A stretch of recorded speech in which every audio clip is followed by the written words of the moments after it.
Once information goes in the brain, it can't be taken out. It's a one-way process. You can't brainwash someone. You can't wash information out of their head. That's a useless sentence. There's no such thing as brainwashing. You can't remove information from someone's mind. Once it goes in, it's in there. Okay? So, things talking about studying and concentrating and all that, this is a learning disability because it causes overkill. Once you glance at something, as in the case of speed reading and speed learning, it's burned into your mind forever. You don't have to keep reading it over and over and over and over. That makes it hard to recall. Picture it this way. Picture it this way. You write a sentence on a piece of paper. Then you write the same sentence on top of that, and the same sentence on top of that, and the same sentence. Pretty soon you can no longer read the sentence, and you cannot recall these thoughts. Okay, so this overkill, this studying thing, um, you should have stopped at the skim or the scan. Now, so what I'm saying is, information is a one-way thing. And what is information? It's data. What is data? Sensory data. All right. Information fed through the eyes, the ears, the nose, the tongue, the skin, and so forth. All right. Things that you come in contact with, your your assessment of them. Here's how it works. Excuse me. Got a plugged up ear? Yeah. Okay. Now that's a lot better. Now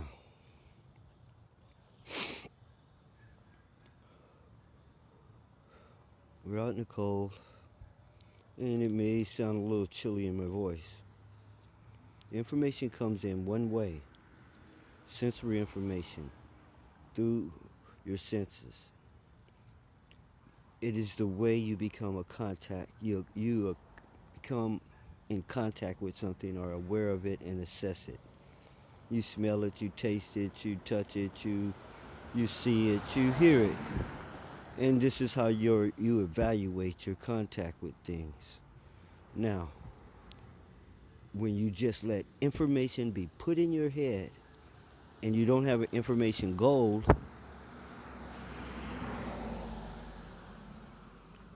and you don't have an if you don't have an information goal, then it's just random.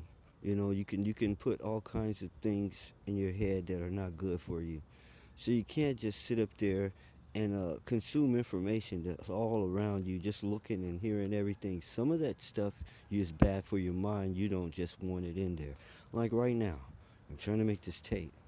There's this song playing at the corner, and obviously he wants everyone to feel his pain and what he's going through in his brain. This is why people come through playing their music real loud when it's like people who talk on their phone real loud when the phone is only 2 inches away from their mouth. All right, they want an audience. They want to include you in their thought. Everyone in this world wish they could tie a TV screen up to their brain and let you see how they think. This is what they're really going through, and so they make these attempts and different things. Let's all be on the same page. We're all listening to the same music at the same time. We're on the same page, having the same thought. You feel like me right now. You know what I'm thinking. Oh, that's a cool thought for them. But I'll probably never know that thought again. I'll never feel like, hey, you know what's in my mind. I'm too far ahead now. I'm not going to slow down and wait. Now, back to the point. You, people sleeping with the TV on are going insane because all night long information is being shoved in your brain with no plan, just random information. Um, you're supposed to have a goal.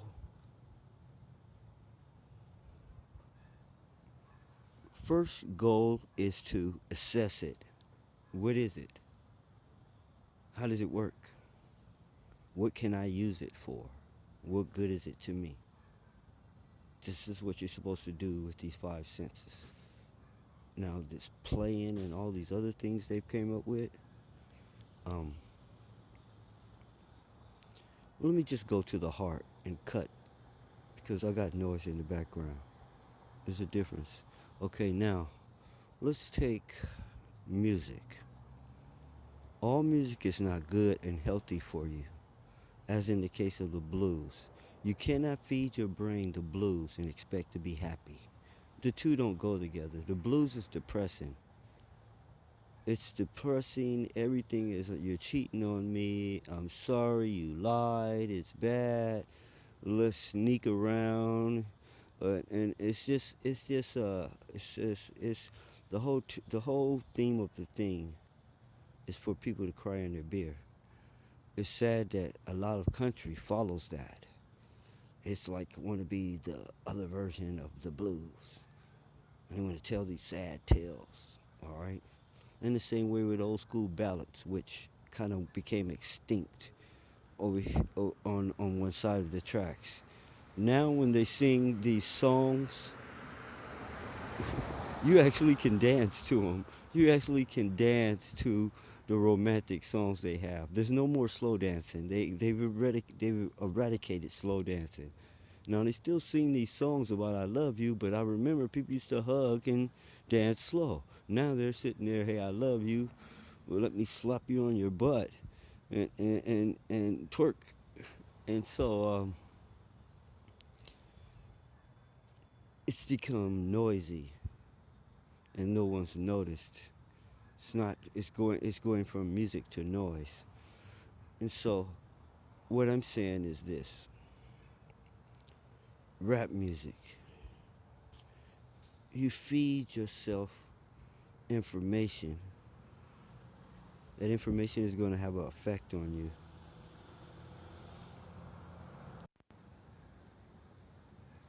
As in sleep learning. They used to have these tapes they put out, all right? And when you listen to them, all you hear is the ocean waves and the wind blowing. But down below was another recording designed at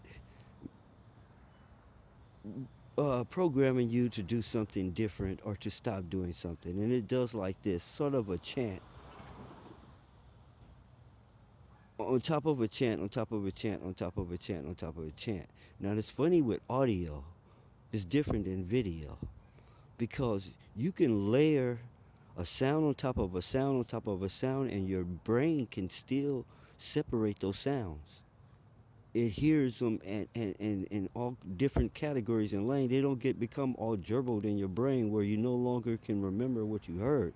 It doesn't work like that. You remember things that you don't know that you remember. Case in point, hypnosis. If you were to be hypnotized right now and asked these questions, you know the answer to them. But if you are asked without being hypnotized, you don't know the answer. Here's the question: how many people have you seen today? You know that question and you don't even know it. How many flies have flew past you today? You don't think you're conscious of that, but you know exactly how many flies have flew past you. And if you're hypnotized, you can give these answers. But if you're not hypnotized, you can't give any of these answers. You actually are counting every car you saw today and know the number of cars that you saw. But you are unaware that you're doing this because your mind is more incredible than you think. Which it's funny for me, hard for me to say because what I'm saying is you're more incredible than you think because you are your mind. And they're making you think you're your body. It's two different thoughts. See,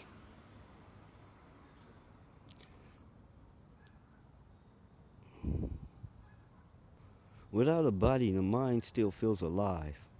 But without a mind, the body needs artificial support.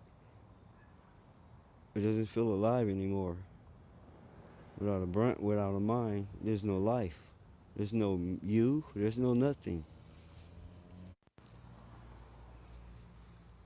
So sad songs and violent songs.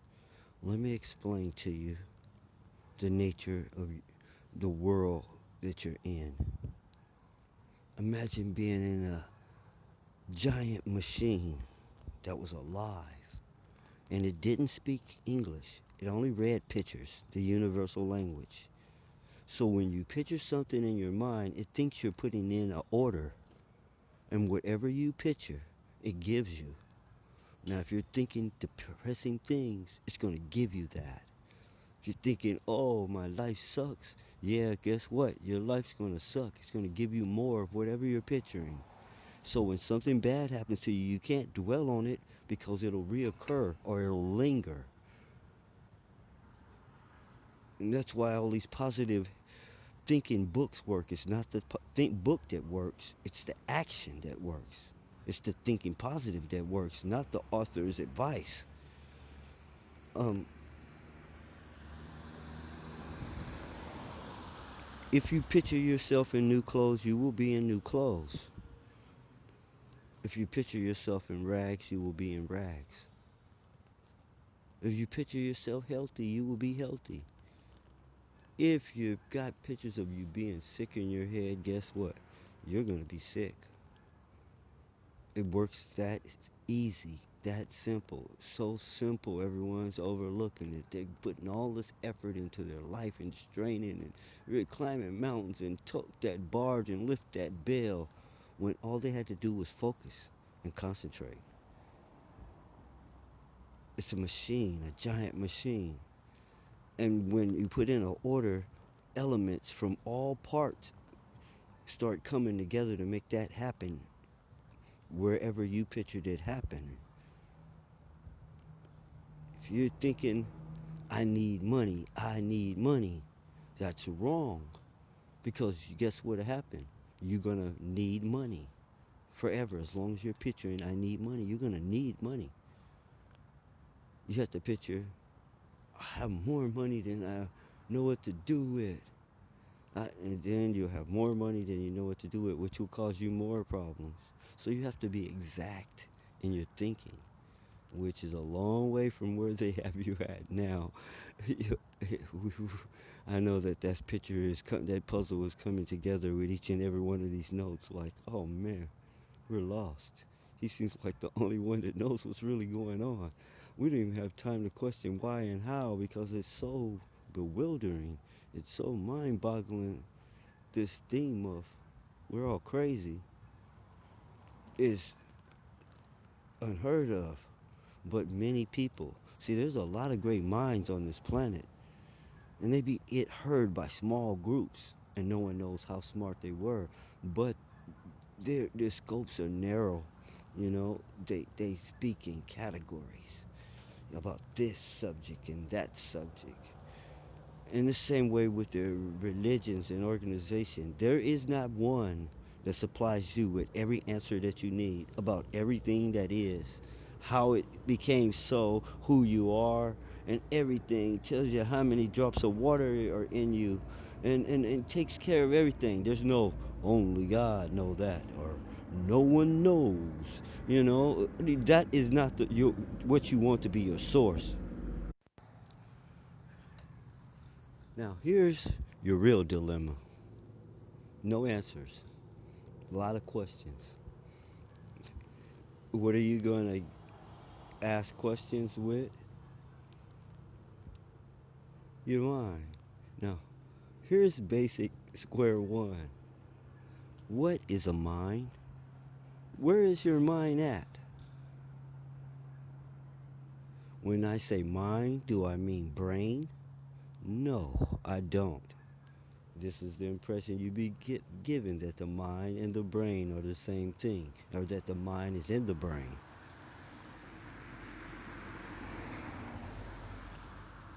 This goes along with the picture of the soul is in the body. My research reveals something else. It's more like the body's inside an energy field that you may call your soul or your mind. Your body's like a puppet in the middle of an energy field, which is you. All right, and this field expands and shrinks based on your will. Say you're feeling really good. When you walk into a building, your feel is so strong that everyone turns around. When you walk in, they turn around and look at you. They feel you walk in because you are that big. You're stretching out that far. Now, when you're depressed, as in listening to the blues, you could be in a crowded building and no one even notices you. That's how low your flame is. Oh, I shouldn't use flame because we don't mess with fire. Fire is bad, people. In order for fire to live, something must die. Fire's whole method is destruction. It lives by destroying something else, consuming something else. It is not a natural thing. It it is not good. It should not be used or dealt with on any level. Believe me, there's no way you can deal with fire and it does not hurt you. If it's just smoke, even, it's going to get you. Now,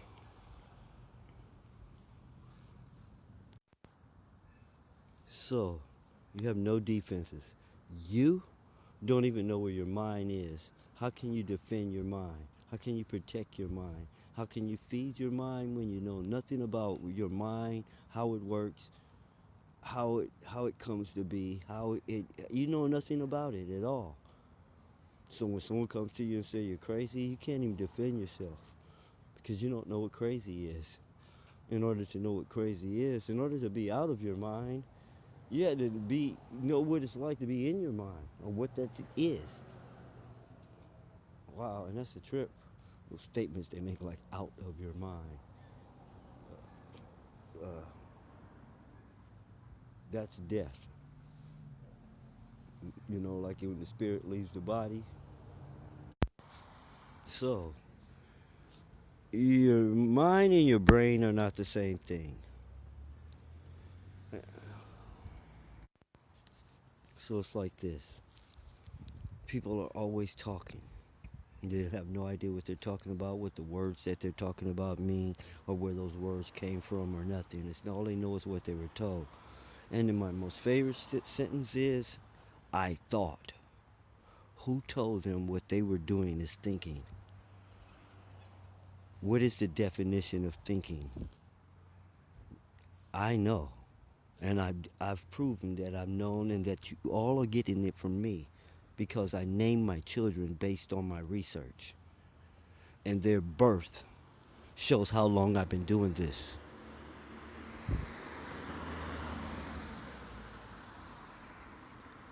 Let's call thinking the manipulation of memories. The act of thinking is called reasoning, and I have twin sons named Reason and Remember for this reason. It marks a point in my research that no one can deny. They show no written work where they had any knowledge of this or these things I'm saying in 1985. See, it's easy for them to listen to my tapes. And then when we get in debate, claim, hey, I already knew that. I knew that after I've said it. But before I said it, they showed no signs of knowing it in their personal, private, or professional life. And they can't show one note and one thing that can verify what they're saying. It's an old carnival trick. You you just told me what you're thinking. Now I can pretty much finish it. It's sort of like when once the ball's hit, everyone can see pretty much where it's going. So they can say, "Oh, so it's going to land over there." They can cut to the punchline after the batter has already smacked the ball. Okay, but before that, they can't tell you where the ball is going. But this little trick they use irritates me. So no one, do not attempt it. Matter of fact, people, if you should ever meet me in person, I am not what you call a normal person. Do not attempt any of the little icebreakers. I'm not going to laugh at your little dead jokes. I don't want to be your friend. Don't want to barbecue in the backyard, meet the little wife or nothing. I'm not that kind of person. Your life is insane to me. Your daily routine is insane to me. Your family structure, your culture, your methodology, and all is insane to me. I'm not homeless because I have nothing of worth. I have one antique you can buy and sell your life. I have a penny worth more than you. What I'm simply saying is this: I chose not to participate in the madness. It's all crazy, insane. It's an insane asylum without any walls. A bunch of lunatics running around doing whatever they please. And even the doctors are lunatics. It's not safe on this planet. Now, you, that's the only benefit of these things you call houses that are killing you and making you die 100 years early. So the only benefit is shielding, protection from the crazies if you can put up enough protection. It's the only benefit of it. So back to the subject at hand, insanity. So all this background noise in your brain from all these machines and other people's music and arguments, your mind's picking that up too, just like in the case where we told you when you're hypnotized. Your mind's picking up all of this stuff around you. People with peaceful minds lives in they move to rural air excuse my English, but they move to the outskirts for a reason. There's a reason that farmers and country people grow bigger. You put a fish in a small fish bowl, you got a small fish. You put a fish in a large fish bowl, you get a bigger fish.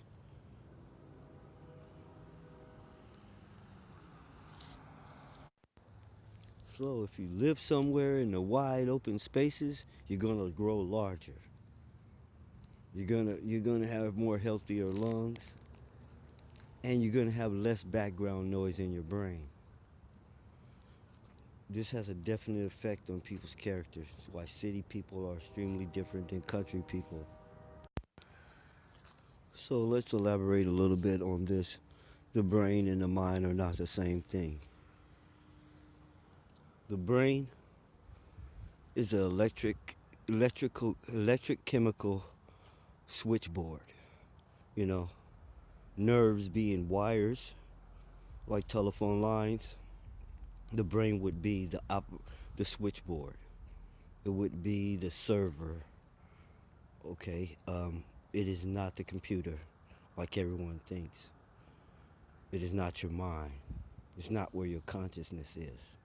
It's not where the you that you feel that is you is. It is a relay station, and it does no more than the rest of your body. It actually does less than the other nerve endings. It's a chemical factory. All right, it produces chemicals. It handles chemicals. It's something that I'm going to have to diagram for you in a whole different other note. This is not about where the mind is. That's a book.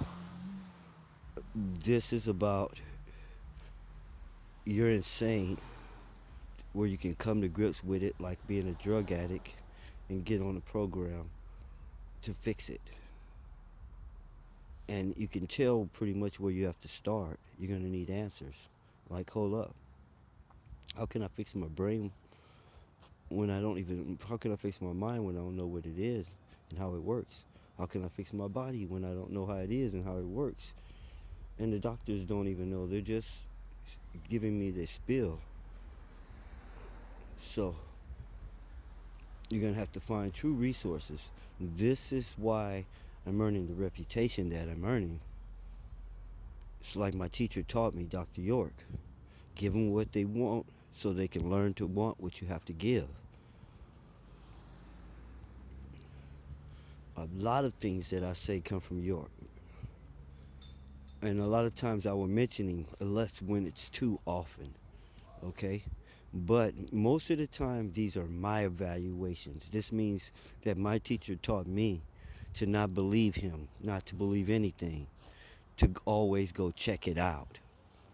And so I'm going to tell you, like I tell every child that comes in my life, don't believe anyone, don't disbelieve them. Hear what they're saying, and when you get a chance to go check it out for yourself, you make your decision whether it is true or not. I don't care how true it sounds, don't believe them. I don't care how false it sounds, do not think they're lying. Take it into your brain and then go check it out for yourself and know whether it's not. Believing doesn't come into the equation.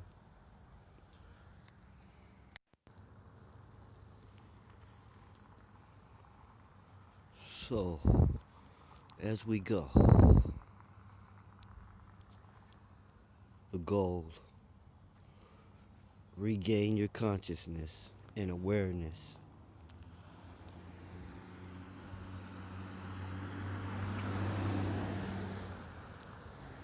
Regain your consciousness and awareness. Um, there I go with the that's because of unusual traffic. It becomes irritating. What do you get? I'm out here walking down the sidewalk, making these notes. Why? Let's stop and talk about that for a second. Why I can't have a house, why I couldn't work a job, and all of these things. Okay, let's talk about that. First of all, without getting naming names, there's those who seek to gain some kind of leverage with me. The manipulators, the wannabe gods, and so they can't stand for anything to be out of their control. They think they control everything based on how much money they have. Well, what I'm saying is this. Um, if I had a landlord, he'd be poking around the property, talking about this is my property, always pretending he's fixing something and stuff, prying and peeking and stepping into my world. I can't control my world because it's being invaded by a trespasser who says he owns the property. All right. And if I step on anybody's toes in town and they know him, they can use him as leverage and wow. They've never had any like that of me. If someone's your boss, they can constantly threaten to fire you. And if you're a friend of someone, that person can threaten to get him to fire you. And if they're a friend of a friend of a friend, and so on and so forth. Okay, I have been totally undependent. I've been totally unmanipulable. I'm not one of those people want to be pimps, send their little girls to check me out, and they almost lose their girl. She almost wants nothing to do with him anymore because he tried to use her as a weapon against me, and I almost made her my pet. Now, it's just that I don't go for that these days. Now, I couldn't have anything anyone could use against me. Not family. I couldn't have anything because it has been tried. And this is not a note about me and the multiple times I've been poisoned, injured, or attacked on many levels. It's not about the billions of things I've been robbed of. It's about insane. And they're crazy. How they became crazy, that's a book to itself. First thing in a 12-step program is get out of denial that you're okay. And that guy over there on the corner walking around, so called talking himself, is crazy, but you're okay. No, you're not. And you know you're not. And you know that the person across from you is not. You know that the person next door to you is not. You're real good at pointing out other people have mental problems. Only time you confess you have a mental problem is when you're apologizing for some stupid crap you did. You think that's a justification. Oh, excuse me, I have issues. Like that gives you a pass. It reminds me of the crazy statement you people have called I'm sorry. Who thought of this? Where did this concept come from? The apology. Let me give you a is check on apologies. I'll take a hammer and crack you in your head with it and then tell you I'm sorry and see if the brain damage subsides. See if it eases the pain. What is this I'm sorry crap? Is this supposed to make everything all right? It's supposed to because they regret what they did. It doesn't change anything. It's crazy. It's a crazy concept for you to have. It allows people to do things to you over and over again just because they apologized. Once someone steals from you, never give them another chance to steal from you. No, no, I'm sorry, and then they do it again. Have you ever known someone who said, I'm sorry, and that was the last time they ever did it? Think about it. It's a secret pass. You know, try to use it in religion. You can do any abomination under the world and just tell God you sorry and everything's okay. Nope, it doesn't work like that. You can't show me God. I'm sorry. I mean, I have my own knowledge of God, but you can't show me God. But I can show you karma. I can show you that what goes around comes around and you reap what you sow. I can show it to you in examples of people. We can even set up an experiment and you can watch it go down. There are some givens that you haven't noticed. The little kid, be it you or anyone, going, and turn around and run smack into a wall or pole, happens all over the world every moment of the day. Every moment of the day, someone's picking at someone in an attempt to flee and get smacked. It really works like that. That's the part of the machine I'm not telling you. Okay? That's the part because you can't do anything to anyone and they don't wish harm on you. Remember I told you that when you think something, that's what the machine gives you? Well, when other people are wishing bad on you, the machine's going to give it to them. You don't even want to cause that. You do not want to have enemies because enough people wishing you dead will get you killed. Unless you are wishing 10 times harder, or unless you're thinking, I'm eternal, I'll never die, 10 times harder, them, I wish he was dead, will kill you. Or her. No.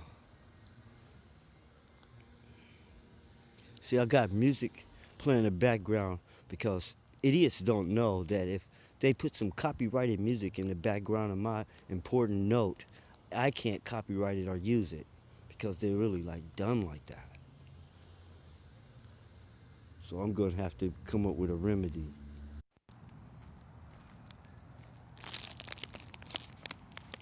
So as we continue, probably going to have to take this to the universities of higher learning, put together a group.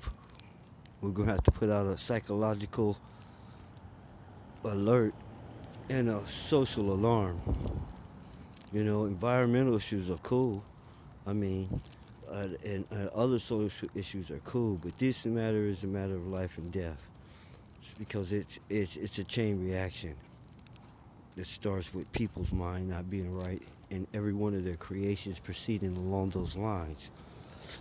Until these very creations are what kill us, and there's only thing left behind is our creation. Sound familiar? Sound like things that we're digging up right now?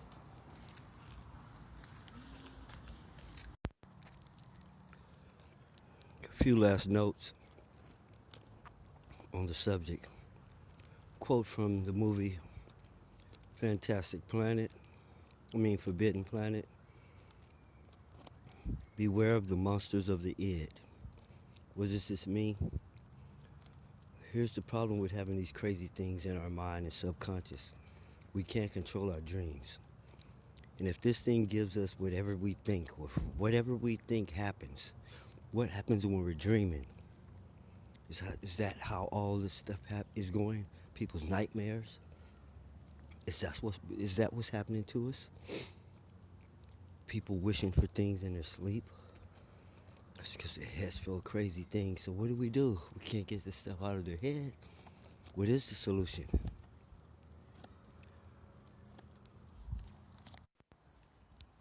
Okay, our mission: